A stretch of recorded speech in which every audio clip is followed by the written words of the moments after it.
Press the Lord, सबको जय मसीह की। आइए आज हम उत्पत्ति तीसरे अध्याय में पहुंचे हैं कि परमेश्वर का आत्मा हमें तीसरे अध्याय से क्या कहना चाहता है। हम पहले पढ़ेंगे। यहोवा परमेश्वर ने जितने बनेले पशु बनाए थे उन सब में सर्पदूत था। उसने स्त्री से कहा, क्या सच है कि परमेश्वर ने कहा तुम इस वाटिका के वृक्ष का फल ना खाना?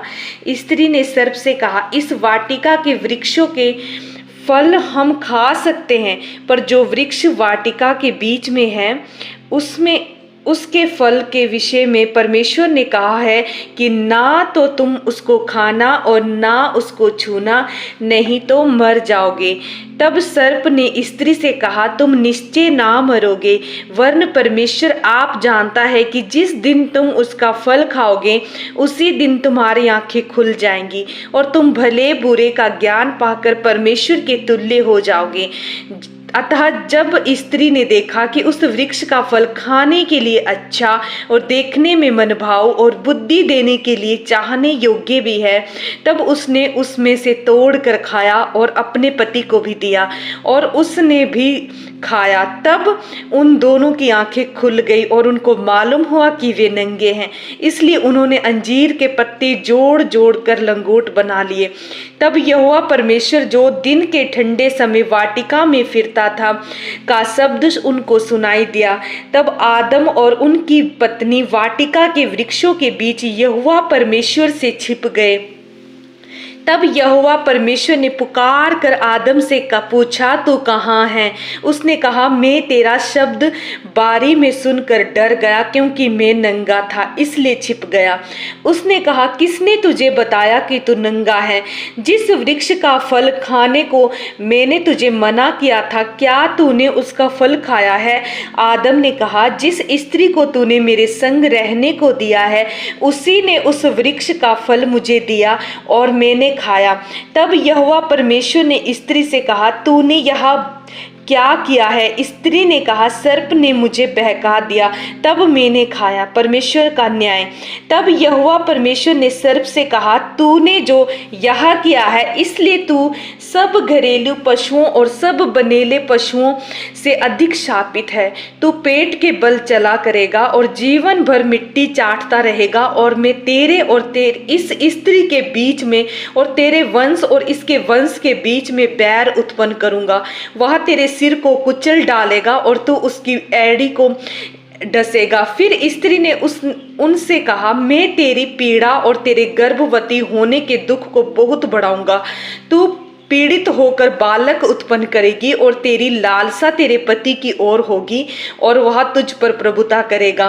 और आदम से उसने कहा, तूने जो अपनी पत्नी की बात सुनी और जिस वृक्ष के फल के विषय में मैंने तुझे आज्ञा दी थी कि तू उसे ना खाना, उसको तूने खाया है, इसलिए भूमि तेरे कारण शापित है। तू उसकी उपज जीवन भर दुख के साथ खाया करेगा और वह तेरे लिए कांटे और ऊंट कडारे उगाएगी और तू खेत की उपज खाएगा और अपने माथे के पसीने की रोटी खाया करेगा और अंत में मिट्टी में मिल जाएगा, क्योंकि तू उसी में से निकाला गया है। तू मिट्टी तो है और मिट्टी ही में फिर मिल जाएगा। आदम ने अपनी पत्नी का नाम हव्वा रखा, क्योंकि जितने मनुष्य जीवित हैं उन सब की आदि माता वही हुई। और यहोवा परमेश्वर ने आदम और उसकी पत्नी के लिए चमड़े के अंग रखे बनाकर उनको पहना दिए। वाटिका से निकाला जाना। फिर यहोवा परमेश्वर ने कहा, मनुष्य भले बुरे का ज्ञान पाकर हम में से एक के समान हो गया, इसलिए अब ऐसा ना हो कि वह हाथ पकड़कर जीवन के वृक्ष का फल भी तोड़ के खा ले और सदा जीवित रहे। इसलिए यहोवा परमेश्वर ने उनको अदन की वाटिका से निकाल दिया कि वह उस भूमि पर खेती करे जिसमें से वह बनाया गया था। इसलिए आदम को उसने निकाल दिया और जीवन के वृक्ष के मार्ग का पहरा देने के लिए अदन की वाटिका के पूर्व की ओर करूबों को और चारों ओर घूमने वाली ज्वालामय तलवार को भी नियुक्त कर दिया। हालेलुया। परमेश्वर का आत्मा ने आज 2 दिन से हमें, पहले अध्याय से हमें सिखाया कि परमेश्वर ने जो कुछ भी 6 दिनों में उत्पन्न किया, परमेश्वर ने सबको बनाते हुए क्या कहा, सब कुछ जो भी जो भी परमेश्वर ने इस धरती पर बनाया, इस आकाश में बनाया, सब कुछ परमेश्वर ने क्या क्या सब कुछ अच्छा है। लेकिन जब परमेश्वर ने इंसान को बनाया, परमेश्वर ने कहा ये बहुत अच्छा है। मतलब हर चीज परमेश्वर, और दूसरे अध्याय से हमने देखा कि हर एक चीज से परमेश्वर हमें क्या सिखाता है कि परमेश्वर कभी भी हमें अकेला नहीं छोड़ता। उसने हर एक समुद्र को, पृथ्वी को अकेला नहीं छोड़ा, आसमान को सूना नहीं छोड़ा, लेकिन सब में परमेश्वर ने क्या किया, उसको सजाने के लिए उसको सहायक के रूप में उनके साथ क्या किया, नर मादा के रूप में उनको प्रकट किया। और आदम को भी परमेश्वर ने एक सहायक दिया, हव्वा को। लेकिन जब हम तीसरे अध्याय में आते हैं, वहां पर परमेश्वर का आत्मा हमें क्या सिखा रहा है।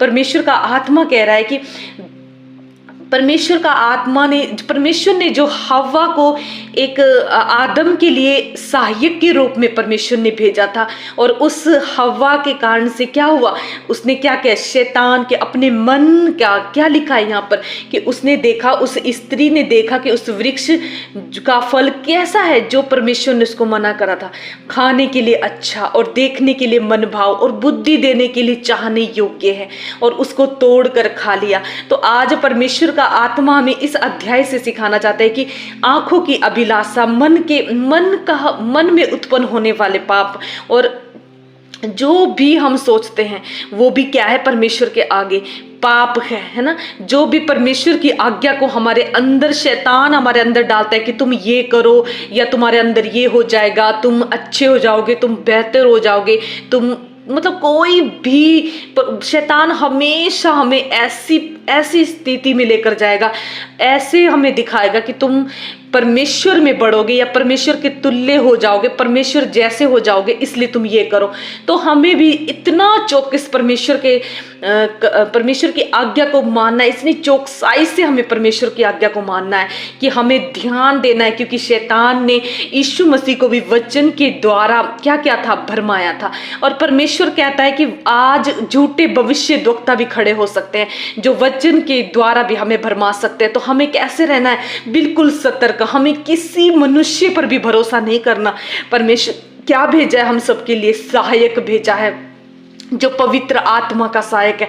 परमेश्वर कहता है कि मुझे किसी पर भी भरोसा नहीं था। आज तक हम देखते हैं कितने भविष्यद्वक्ता, कितने परमेश्वर के दास, कितनों की बलियां पुराने नियम में चढ़ाई गई, लेकिन परमेश्वर ने किसी को भी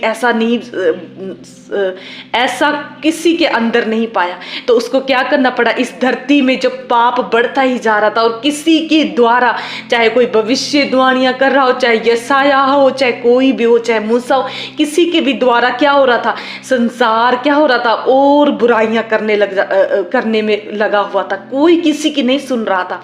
लेकिन परमेश्वर ने क्या किया, फिर अपने इकलौते पुत्र को भेज दिया ताकि वो सब का उद्धार करे, हर एक का उद्धार कर। और परमेश्वर ने क्या कहा, परमेश्वर ने आदम के साथ हव्वा को सहायक रखा, एक इंसान के लिए इंसान को सहायक रखा। लेकिन परमेश्वर ने कहा ये भी अच्छा नहीं है, एक इंसान भी दूसरे इंसान को भरमा सकता है। इसलिए परमेश्वर ने क्या किया, अपना पवित्र आत्मा हमें सहायक के रूप में दिया। वो इतना विश्वास योग्य परमेश्वर है कि उसने हर चीज क्या किया, परख कर, हर चीज जांच कर ही उसने हमें उद्धार करता दिया और पवित्र सहायक दिया। आज हमें भी परमेश्वर के आज्ञाओं पर चलने के लिए, आज हमें किसी की नहीं सुननी है, आज हमें अपने मन की भी नहीं सुननी। आंखों की अभिलाषा, मन की अभिलाषा और जीविका का घमंड, ये चीजें हमारे जीवन से नाश होनी चाहिए, जो हमें प्रभु से दूर कर सकती हैं। हमें किसकी आवाज को सुनना है, हमें प्रभु की आवाज को सुनना है। और जब हम देखते हैं कि आदम और हव्वा ने पाप किया तो वो छिप गए परमेश्वर की नजरों से, उन्होंने आवाज को अनसुना कर दिया। और जब हम पाप करते हैं तो हम छोटे छोटे पाप हम करते हैं, परमेश्वर की आवाज को हम इग्नोर करते जाते हैं। लेकिन जब हम बड़ा पाप भी कर देते हैं, उस समय भी हमें यही लगता है कि परमेश्वर की तो आवाज आई नहीं, क्योंकि वो आवाज हमने दबा दिया, हम उसको नहीं सुन पाते। अब यदि हम छोटे ही गुनाह में परमेश्वर की आवाज को सुन लेते हैं तो हम बड़ा पाप करने से रुक जाते हैं। परमेश्वर की आवाज उसको क्यों नहीं सुनाई दी, क्योंकि उसने पाप किया। आज हम भी यदि पाप में अपना जीवन बिताएंगे तो परमेश्वर की आवाज को हम नहीं सुन पाएंगे, हम छिप जाएंगे, हम जबरदस्ती उसकी आवाज को सुनना नहीं चाहेंगे। हमें खुद ही प्रभु के चरणों में बैठने से घृणा आएगी, क्योंकि हमने पाप किया। उसको अपना मुख दिखाने के लिए आज हमें घृणा आएगी, क्योंकि हमने पाप किया। हम जान जाते अपने मन में कि हमने पाप किया है, जैसे आदम ने जान दिया और वो छिप गया। आज हमें परमेश्वर के हाथों में खुद को देना है, पवित्र आत्मा के हाथों में खुद को देना है, ताकि हम भरमाए ना जाएं, हम सीधी राह पर चले और परमेश्वर के सहायक के साथ उसके परमेश्वर के हाथ को थामे हुए हम चले। बहुत सारे ऐसे उदाहरण परमेश्वर ने बाइबल में दिए हैं जो हमें इन सारे गुनाहों, इन सारे पापों को से बचाकर हमें आगे लेकर जाएंगे। परमेश्वर ने आज प्रभु के दासों के, आदम हवा, हर चीज का परमेश्वर ने उनके पापों को भी यहाँ पर प्रकट किया। क्यों? क्योंकि आज हम सीख सके उनके जीवन से कि हमें कैसे सतर्क रहना है शैतान से। वो किसी भी तरीके से हमें भरमा सकता है, कुछ भी हमारे जीवन में कर सकता है। तो सच में हमें 3 अध्याय से परमेश्वर ने अद्भुत बात सिखाई है। तो हम विश्वास करते हैं आगे भी परमेश्वर पूरे उत्पत्ति से प्रकाशित वाक्य तक जब हम ले चल रहे हैं, तो परमेश्वर हमें और गहरे और उत्तम अपने पवित्र आत्मा के सहायक से हमें और बातों को सिखाएगा। और परमेश्वर का न्याय कैसा है? परमेश्वर का न्याय धर्म के साथ है, सच्चाई के साथ है। उसने क्या किया? उसने सांप सर्प को भी श्रापित किया और हव्वा आदम को भी श्रापित किया। ऐसा नहीं है कि उसने हमें बनाया, उसने हमें अनुग्रह दिया, हमें प्रेम किया, वो हमें श्रापित नहीं कर सकता। उसका अनुग्रह भी हमारे जीवन से उठ सकता है यदि हम पाप में चले गए। सिमसोन के ऊपर कितनी बड़ी बुलाहट थी परमेश्वर की, लेकिन एक पाप के द्वारा, एक चीज के द्वारा, दलीला के प्रेम के द्वारा जब वो पाप में गिरा, तो उसी दलीला ने उसको क्या कर दिया? उसके केस, उसके बालों को कटवा दिया, जिसमें परमेश्वर ने कहा था कि वो बिल्कुल पवित्र रहना चाहिए, कोई अशुद्ध वस्तु या उसके बाल नहीं कटने चाहिए, कोई अशुद्ध वस्तु भी उसकी माँ ने गर्भ के समय नहीं खाई और उसको भी खाने के लिए मना किया था। सब कुछ यदि हम बिल्कुल सेफ चल रहे हैं, तो परमेश्वर का आत्मा हमें यही कह रहा है कि परमेश्वर हमें सच में हमें ताड़ना भी दे सकता है, क्योंकि वो हमारा सच्चा चरवाहा है। वो लाठी और सोठे दोनों से हमारी ताड़ना कर सकता है। हमें इधर उधर दाएं बाएं भटकने नहीं देगा, अपनी भेड़ों को भटकने नहीं देगा, लेकिन हमें दाएं और बाएं से सीधी राह पर चलाने के लिए वो हमें लाठी और हमारे अपने सोठे से भी हमें सीधी राह पर चला सकता है।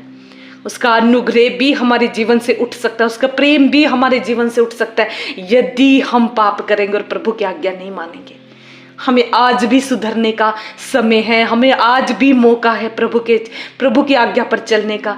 आज भी परमेश्वर ने हमें क्या दिया है? हमें हर दिन वो मौका देता है, नए दिन के साथ ब्लेस करता है। हम जीवित है, सुरक्षित है, हम उसके चरणों में हैं, उसके लिए धन्यवाद दो, हर दिन धन्यवाद दो। और दिन सुबह को प्रभु आज कैसे मैं आपके लिए कैसे हमें तेरे कार्य के लिए आज खड़ा हो सकूं, कैसे मैं मेरे जीवन से तेरी महिमा हो सके। रोज सुबह परमेश्वर से कहूं, क्योंकि हम मरने के बाद परमेश्वर की आराधना नहीं कर सकते, उसका धन्यवाद नहीं कर सकते, अपने पापों का पश्चाताप नहीं कर सकते, अपने पापों को नहीं मान सकते। लेकिन जब तक हम जीवित हैं तब तक ही हम परमेश्वर को ध्या सकते हैं, उसकी आत्मा से और आराधना कर सकते हैं, धन्यवाद दे सकते हैं, अपने पापों को पश्चाताप कर सकते हैं, उपवास कर सकते हैं, और सब कुछ हम तब तक ही कर सकते हैं जब तक हमारे अंदर क्या है? श्वास है परमेश्वर की। और जब तक हम जीवित हैं तो हमें ध्यान रखना है कि प्रभु का अनुग्रह, उसका अनॉइंटिंग हमारे जीवन से ना उठे। इसलिए हमें पाप से क्या करना है? हमें पाप से अपने आप को पीछे मोड़ना है, हमें दौड़ना है उन जगहों से, यूसुफ की तरह। जैसे यूसुफ कैसे दौड़ा अपने पाप से, कैसे वो दौड़ गया, हमें वहीं पर खड़े नहीं रहना है। हमें आज समझने की जरूरत है। सच में प्रभु हमें बहुत ब्लेस करे इन सारे वचनों के द्वारा, और हमें सीधी राह पर और अपनी आज्ञा मानने के लिए हमें सहायता और मदद करे। प्रभु इन वचनों के द्वारा हमें आशीषित करे। सबको जय मसीह की।